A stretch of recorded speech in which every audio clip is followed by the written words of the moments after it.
Liss. The name of the program is The Way to Go. I invite you to join me each week at this time as we explore places to go and things to do. I'm welcoming back a guest who was on the program a year ago, Mike Burstyn, who starred in Fiddler on the Roof at the Westchester Broadway Theater, and now he's playing at the Jewish Repertory Theater in the Fishkin Touch. Now, it's an interesting show. I'm sure you're going to tell us all about it. Plays through June. And this is, of course, a trick question. Do you guarantee a happy ending for the audience? Yes, we guarantee a happy ending. I don't guarantee you'll get your money back, but we guarantee a happy ending. Because that's really a line in the show, isn't That's it? right. Well, it's a story about a Yiddish matinee idol at the turn of the century when the Yiddish theater started to bloom here on 2nd Avenue. And he was of the opinion that people need to be entertained. They want to forget their troubles. The immigrants that were working at that time in sweatshops, and living in tenements, and they needed a little escape from their misery. So he wanted to give them a happy ending, no matter what he was performing. If it was Shakespeare or a Greek tragedy, it had to end happily. So. He would rewrite Shakespeare. Absolutely, and they used to do that. This is a musical comedy, Mm-hmm. and it's new, and there are some new people involved in it. I see in the credits that a name that's familiar to me, Lenore Skenazy. Lenore is a lyricist. And yes. She's with the Daily News? She writes for the Daily News. She has a column there. She also is a commentator on public radio. Uh-huh. But she and the other two, the composer and the book Greg writer, Armbruster, who write the Greg music. and David. David Javerbaum, yeah. Right, and they are all young people who are graduates of the BMI workshop, Mm-hmm. which is a workshop that's been in existence for many years to train budding playwrights, composers, lyricists. They work with established show people, and they wrote this a few years ago. They've been working on it for quite a while. It was done as a workshop and a reading that I saw 2 years ago, and they got the production together this time with Ron Avni, who's the artistic director of the Jewish Repertory Theater in Manhattan. And they asked me if I could do it, and it's a very funny and wonderful piece. It's very entertaining, and it comes, I know the background very well because that's where I come from. Of course, your family, your mother and your father, of course, were famous 2nd Avenue Theater performers. Exactly. Born in the theater when you were 5 years old, I think. I was 7 when I started professionally, yes. Uh-huh. I've been doing it ever since. I started on 2nd Avenue in the Yiddish Theater. It's interesting that although you were born in New York, but in Israel, you're a superstar. Two equivalents of the Oscar there. You sing, you dance, you act. Yeah. You with Barnum, when you were in Barnum on Broadway, you walked a tightrope. Oh boy, you juggled. yes. And I also noticed reading over your bio, you also rollerblade. I don't figure how that came. And you didn't do Cats, did you? No. That wasn't Cats. That was Starlight Express. Oh, okay. Yeah, same composer. No, I just took it up a few years ago when it came into fashion. I said, let me try it. It's a great exercise, wonderful aerobic exercise. You're versatile. You do a lot of things with a Jewish theme, but you're not tight because Barnum certainly was not that. You did Mike Todd, right. Didn't you, on Broadway? Yes. The name of that was Ain't Broadway Grand. Ain't Broadway Grand. Right. You're so versatile. Does that help in what you do? Are you you must work all the time.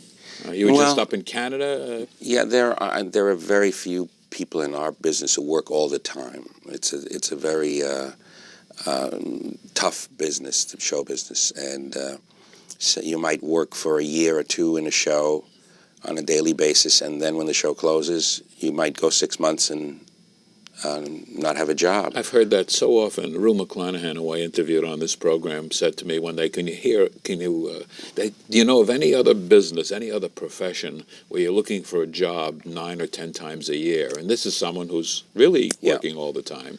So there, it's very rare that people are constantly employed in our business, but it helps if you can be versatile and work in. My versatility came from the Yiddish theater, really, because in that theater you had to learn to do just about everything, from singing, dancing, acting, moving the scenery, changing the props, the costumes. So it was the best school I could How real is the Fishkin touch? Is it realistically depicting it? Yeah, they did a lot of research, and it's really based. The character that I play is Boris Fishkin, and he's based a bit on Boris Tomaszewski, who was one of the great actors, producers, impresarios of the Yiddish theater. Did you know him? No, he died before I was born. But I know his grandson is Michael Tilson Thomas. Oh, yes. And we've met a couple of times, and we've discussed our mutual background because he grew up as a child with his grandfather and grandmother. And he remembers especially his grandmother, Bessie Tomaszewski. And this is very much typical of the families that existed on 2nd Avenue. The Adler families, the Tomaszewskis, the Jacobsons. And they would run their own theater, produce their own shows, star in them. And that is what this show is based on. It's the Fishkin family. And what's the Fishkin touch? The Fishkin touch really is what we were talking about before, is leave them happy. Give them entertainment. Entertain them. It's the touch that Boris has. He was a matinee idol. The women adored him. And the story basically is Boris is getting on a little bit there, and he's still playing Romeo.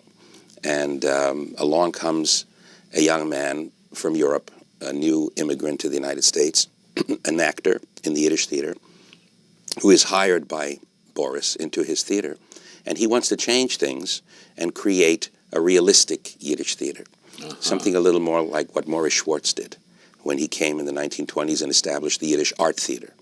And he says, tragedies should end tragically and not with a happy ending. If it's a tragedy, it's a tragedy. And that's the conflict that actually went on for years in the Yiddish theater between the art and the entertainment. Those that believed that the public needs to be entertained no matter what, and the others that said we have to maintain a certain cultural, artistic level in the Yiddish theater and perform the classics the way they were meant to be performed. And it's, of course, a musical comedy. It's a musical comedy, music, dancing. Yeah, and a lot of surprises. A lot of surprises. You know, that's an interesting point. You said a lot of surprises. I feel, and I go to the theater a lot, I feel that every show has to have surprises. And it shouldn't just unfold. It should hit you. It should come out and give you some tremendous impact and surprise you. And I'm glad you said that, because surprises to me are what make the theater. It's more than just good performance and good scenery and good acting. Surprises. Yeah, this show is quite interesting. It's a little bit reverse on what usually happens in this particular play. The audience discovers the surprise before the lead actor does. Really? And it's a quite interesting switch, because they know what's happening and he doesn't until the end. So they're in on it, which makes it an interesting twist on the fact that in the end the audience discovers the secret. That in itself is a surprise. Yeah, it's very well put together. I see some very interesting names, of course, in the cast. Joan Copeland. We have Joan Copeland, who's such a wonderful actress, a veteran of the theater. She's won 2 Drama Desk Awards, been nominated for the Tony Award many times. Jordan Leeds, who's done several things at Jewish Repertory Theater. Jordan, we're 5 people in the cast, but a wonderful cast. Carol Page and Beth Thompson. Yeah. And Alan Fox, who directed it. We have a great musical director. And I think it's got potential. We're only running, it's a limited engagement Right, through the June. 28th Yeah, of June. right. But I hope that something will happen with it and it can have an afterlife. So many interesting things at the Jewish Repertory Theater have moved on and become major successes in other places. That's true. Like the Roundabout always has the reputation of originating things that go on to greater things, and I know many of the things at Jewish Rep have gone on that same way. And here, the Roundabout, just 2 days ago, they took so many Tony Awards for Yes. 2 of their productions. Right, right. So things that's basically what's happening now in the theater. More and more, the quality productions are starting off-Broadway in small venues and then moving to Broadway or in a larger Broadway house because the costs of producing something are so prohibitive. So people want to hedge their bets, make sure that... I like off-Broadway and off-Broadway because of the intimacy of the theater. I just cannot see how anybody can sit up in the balcony in a huge theater and enjoy the theater. And you see the actors about the size of little ants there, and pay $75 for that. And to carry that a step further, I can't see going to the Radio City Music Hall to see a performance when you're sitting so far back, or to see a star at Madison Square Garden or at Yankee Stadium, where the only way you see the person is on the big screens. It just doesn't make any sense. There's something about presence, though. Luckily, you're not the average theater goer. Otherwise, the theater'd be in trouble. Right. Well, I'm spoiled, I guess, and I think that's the answer to it.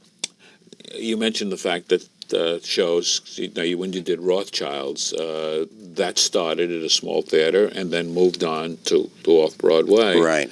And I remember that particularly, not only because you were so dynamic in it, but one of your sons, Bob Cuccioli, who I spotted in that show, and I've said that many times because I've talked to him on this program many times, that I said, that's an outstanding talent. And of course, he's doing Jekyll and Hyde and been doing it very, very well. Bob's gone on to...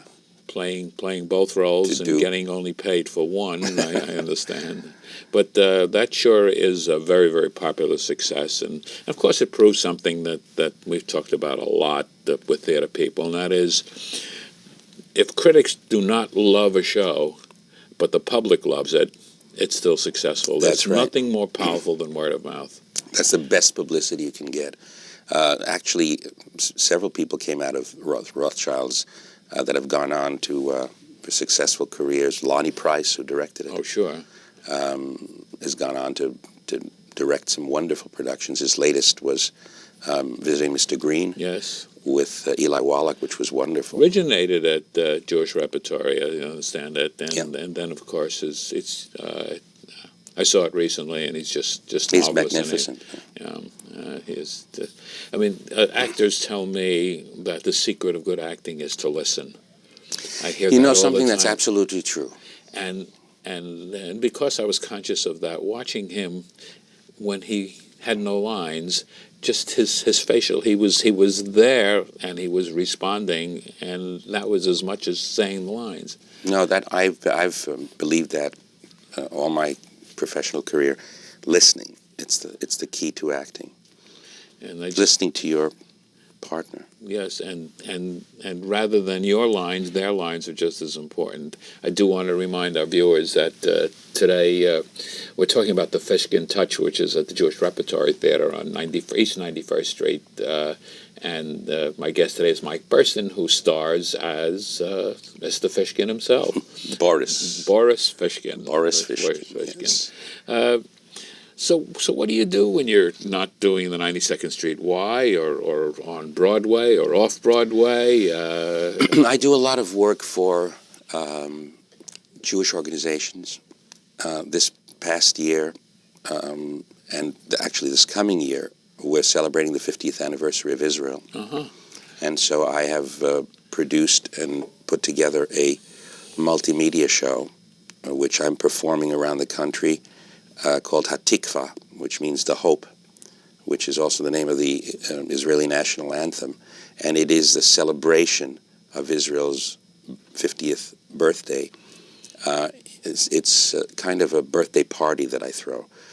In song, I tell the story of how Israel was created, multimedia projections, and it's very entertaining and informative at the same time. So this is a show that is put on at local theaters or as fundraisers? Exactly. We're just up in Canada now for veterans of Israeli, disabled Israeli veterans. We're traveling to around the country for different charities, fundraisers, and it's very informative to the younger generation who may not remember or were not alive when Israel was created. So it's both, I believe, you can reach people much quicker through entertainment than through lectures or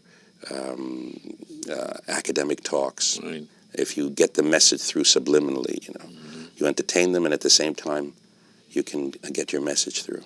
You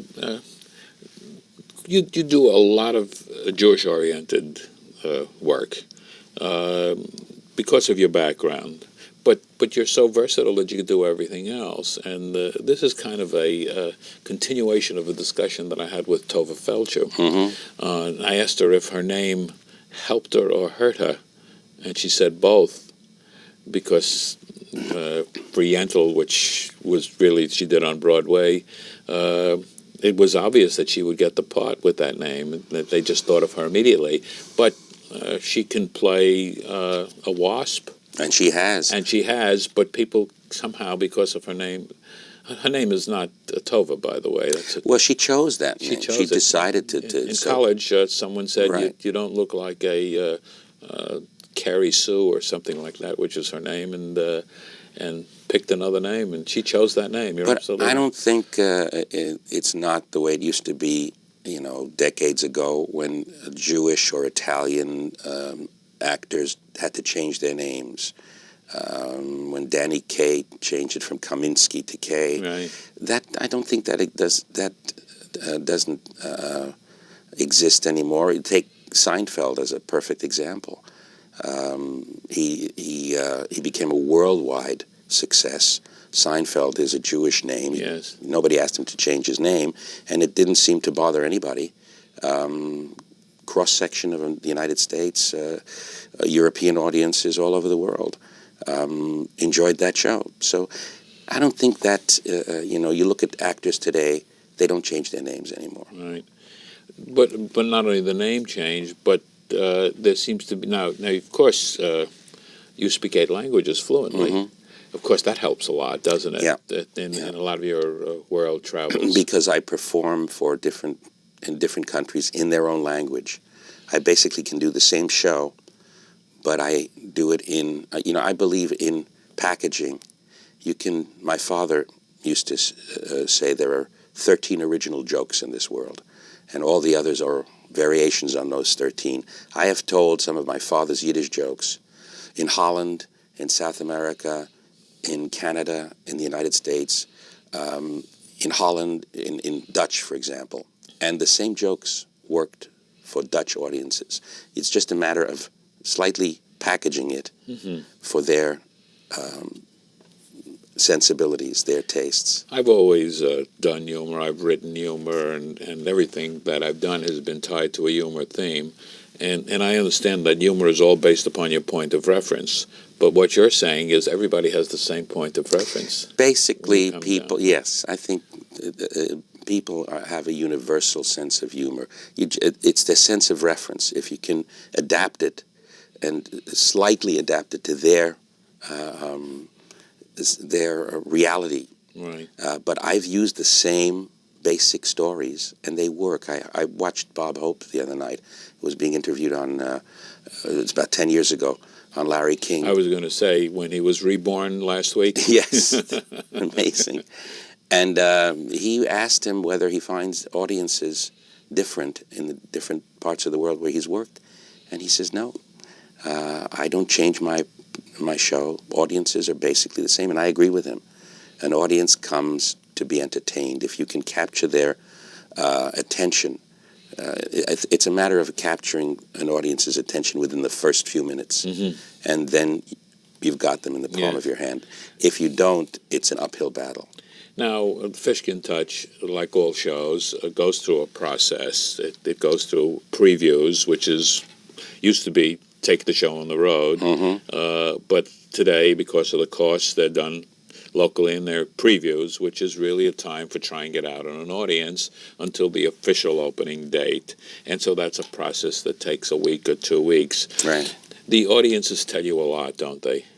Yes, because we are working for them, not for ourselves. The ultimate aim of a theater piece is to reach an audience. So the audience, especially in a musical comedy, so audience reaction tells us a lot, what works and what doesn't. Some things fall flat, and then you realize what you thought was funny to us, usually what's funny to actors during rehearsal, doesn't always wind up being funny to an audience. So that gets changed.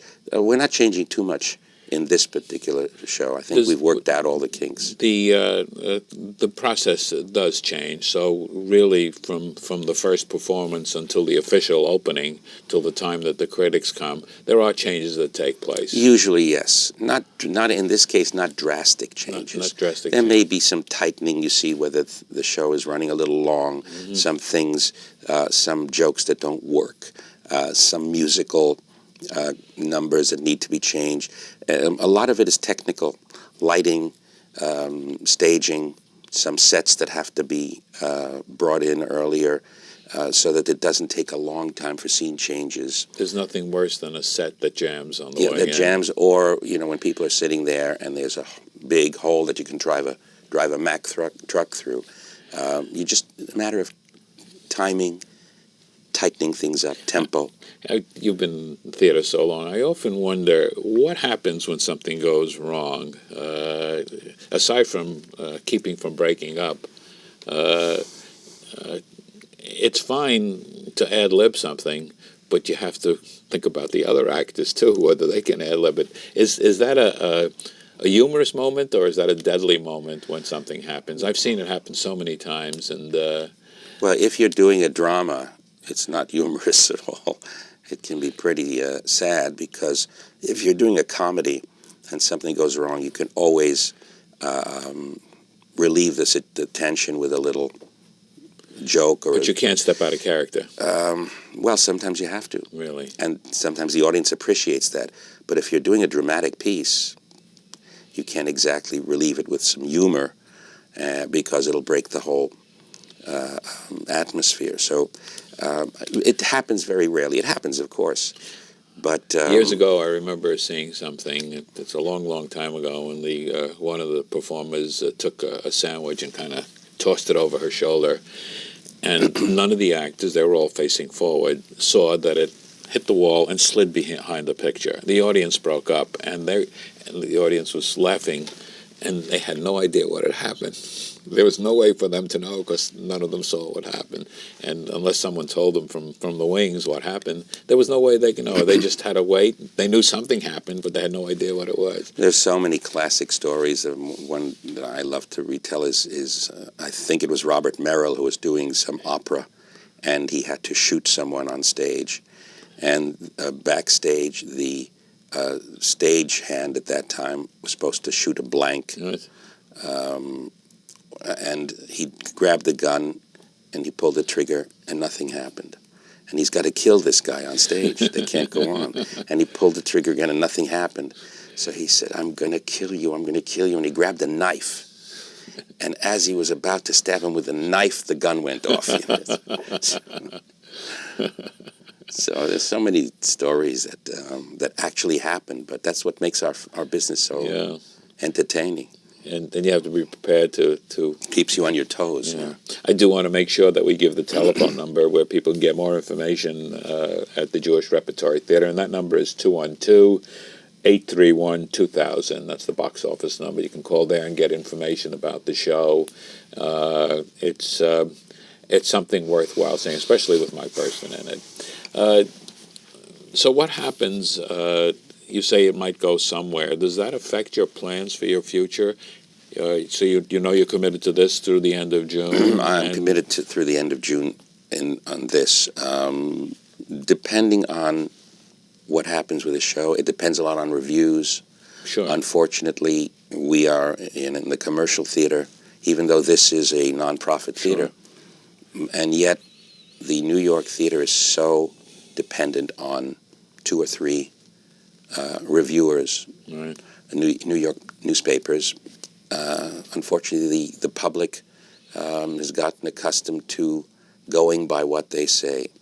Not so much off-Broadway, because you can still get a decent, reasonably priced ticket off-Broadway.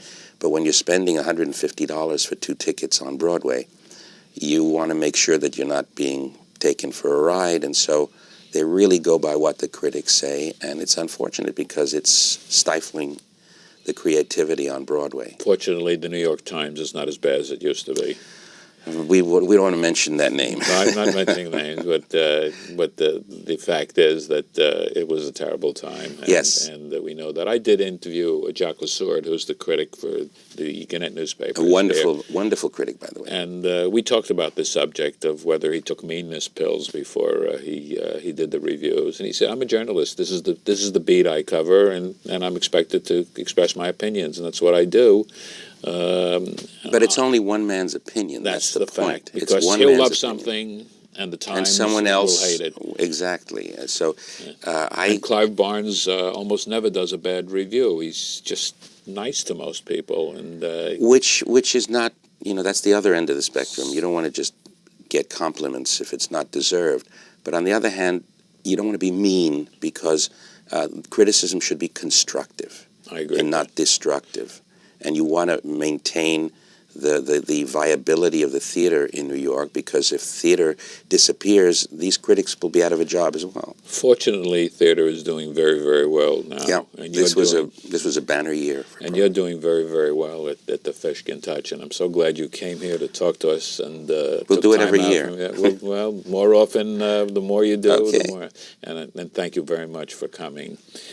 My guest today is Mike Burstyn, who is starring in The Fishkin Touch at the Jewish Repertory Theater. Call and get more information. The number will be up in the closing credits, and go there and have a good time. I'm Norman Liss. The name of this program is The Way to Go. Until next week at this time, enjoy yourself.